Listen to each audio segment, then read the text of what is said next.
All right, welcome back to the channel. It's your boy Fanon, and in this video, we have a big fight announcement, but a whole lot of missing information about the Canelo Alvarez Terence Crawford fight. Let's talk about that and whether or not it's really a big fight or not in this video.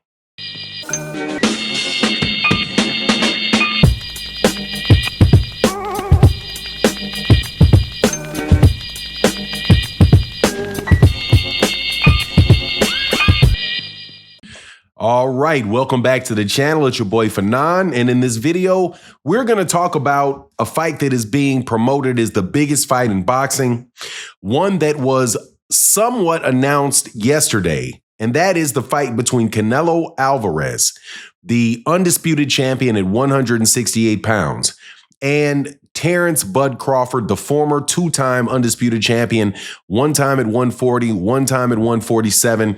He's a former 154-pound champion. He had won that in his last fight against Israel Madmarov. And now he's going to move up two weight classes, past 160 into 168 to fight Canelo. Now, this seems like it should all be well and good, but it just keeps seeming like there's more and more problems with this card that just doesn't sit right and makes things very, very confusing for people. Now, before I get into that, though,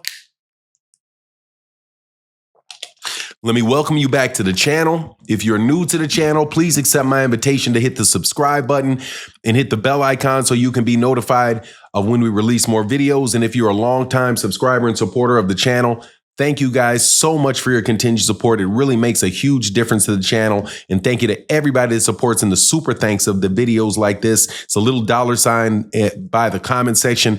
It's the best way to help and support channels. But let's get into this because this is a SHIT show. That's the only way to describe the way that this Canelo Alvarez versus Terence Crawford thing has been going. Just very, very confusing situation. When the fight was originally announced, they actually put tickets on sale for the fight to take place at Allegiant Stadium on September 12th. Then they changed that and said, no, it's not going to be on that date. And they changed it now to September 13th. The only problem is they don't have any other information available about the fight itself. Like it says it's in Las Vegas, but it doesn't say what the venue is going to be. Also, it doesn't have an undercard. So no venue that we know of and no undercard that we know of to date. So to me, it seems a little bit strange that you would make that announcement without having all of these details put together. And more than likely, it's going to be a crap show. More than likely, because that is what Turki Al-Sheikh cards are, because Turki Al-Sheikh, my understanding is a control freak that wants to have say over every single solitary detail of the promotion. That is something that had come out from Eddie Hearn. Eddie Hearn, who starts working less and less with Turki Al-Sheikh as Turki Al-Sheikh pulls back, winds up taking a fight over to Netflix, right? Now, we do know the network of the fight will be Netflix, right? And we also know that it won't be pay-per-view.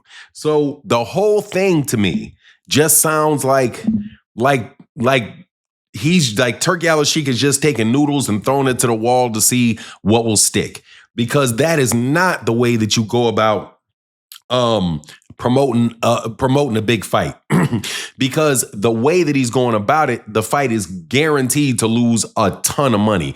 And I don't think that that's ever really good for the sport of boxing. People are going to continue to say, and the reason why, let me tell you why I know it's going to lose a ton of money, because the salaries, because of the purses reported for just two of the fighters is upwards of $300 million just for two of those fighters. And you're going to have that on a network and you're not even going to charge for it. It's going to be free on Netflix. I doubt very, very much that Netflix paid a $300,000 licensing fee for that fight. I guarantee you Netflix did not pay $300,000 licensing fee. Now, where are you going to get your money back from that? You're not going to get it back on the pay-per-view because there is no pay-per-view. And you're definitely not going to get it back on the gate because the gate in Vegas, even if you sold the tickets at astronomical high prices, the most you're going to get out of that gate is maybe $20 million or so on the gate. So it's going to wind up being, without a doubt, a losing fight. And to add to that, the chance that the fight itself is actually an exciting fight, I mean, when you actually look at the matchup, because you have one guy who's going up 2 weight classes, really coming up 3 weight classes, has never been in that weight class before, and is going to get in there with a guy that is a very, very heavy puncher. And we'll see whether or not Terence Crawford is going to actually be willing to stand there and fight with Canelo Alvrez, or whether the fight is going to devolve into the same type of fight that Canelo Alvarez had with Jermell Charlo, where Jermell Charlo was fighting him perfectly fine until he got hit. And after that, he was like, hold on, this is a whole lot more than I thought was coming at me. And he wound up cruising out the rest of the fight,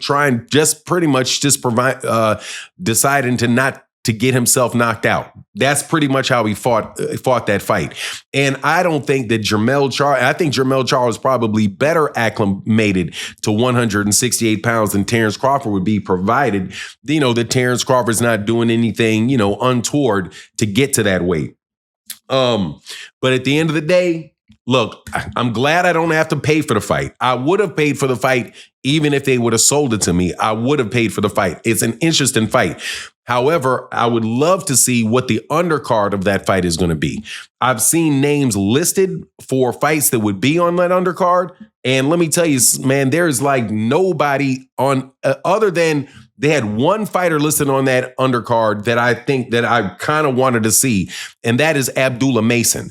But other than that, the names that they listed on that undercard are a bunch of who and why do I cares as far as, a big major fight. So it doesn't look like it's going to be a stacked card. It looks like it's going to be a very, very top heavy card. And you're going to have a worry very much about whether or not these guys are going to fight or not. And now I know for sure that that's a worry of Turki Al-Sheikh's, because Turki Al-Sheikh sent out a note saying that, look, man, we're not doing all these Tom and Jerry fights with people running all over the ring. If you're going to be doing that, you're not going to be fighting on rehab cards. So, we'll see whether or not that warning is enough to affect Terence Crawford or Canelo Alvarez into making it a really, competitive fight. But I don't think it will, man. I think people get into the ring and they're going to fight how they're going to fight, and then they're going to deal with the ramifications after that. But if they can get $100 million for running around the ring, why wouldn't he take the $100 million, run around the ring, and then see if he can sucker you into doing it again? But anyway, in this fight, I'm rooting for Terence Crawford. He's an American fighter, Black American fighter, so I'm going to ride with him. As far as who I want to win, as far as who will win, more than likely Canelo Alvarez. But we'll see. Anyway, that's my take on the matter. Please let me know what you think in the comment section. And with that, I'm out. Deuces.